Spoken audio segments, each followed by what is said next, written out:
ছিল, তাই সে তার সঙ্গে একটা ছবিও তুলে নেয়। এরপর জিনজো জিয়াওর সঙ্গে কথা বলতে আসে, কিন্তু এবার জিয়াও জিনজোকে ইগনোর করে চলে যেতে লাগে। জিনজো তখন তাকে যেতে দেয় না, সে বলে আমি তোমাকে স্কুলে পৌঁছে দেব। গাড়িতে ওঠার পর জিয়াও সিটের এক কোণে বসেছিল। এটা দেখে জিনজো বলছিল, তুমি কি কার থেকে লাফ দিতে চাও? তুমি এত দূরে বসে আছো কেন?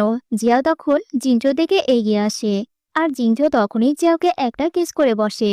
জিয়া তখন তাকে বাধা দেয় আর বাহানা করে বলে, আমি সারাদিন অনেক জায়গায় ঘোরাঘুরি করেছি, তাই আমার শরীর ঘেমে গেছে। জিনজো তখন বলছিল, তাতে কি হয়েছে? এটা বলে সে জিয়াওকে আরো বেশি ক্লোজ করে নেয়।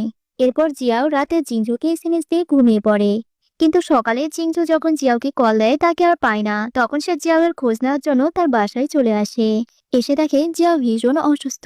জিনজো তখন ফোন করে ডক্টরকে আসতে বলে এবং সারাক্ষণ জিয়াওয়ের কেয়ার করে তাকে সুস্থ করে তোলে। জিয়া তখন জিনজোর দিকে তাকিয়ে ভাবছিল এটা তার লাইফে স্বপ্নের মতো। কিন্তু যখন তার পুরোপুরি সেন্স ফিরে আসে, সে জিনজোকে দেখে বলে, তুমি এখানে কেন? জিনজো তখন বলে, তুমি অনেক অসুস্থ ছিলে, তাই তোমাকে যত্ন করে সুস্থ করে তুলেছি। তখন অনেক রাত হয়ে গিয়েছিল বলে জিনজো আর বাসায় ফিরে যায় না, সে ফ্লোরে শুয়ে পড়ে। জিয়া তখন বলে, তুমি চাইলে আমার সঙ্গে বেডে ঘুমাতে পারো, কিন্তু এই বেডটা খুবই সরু।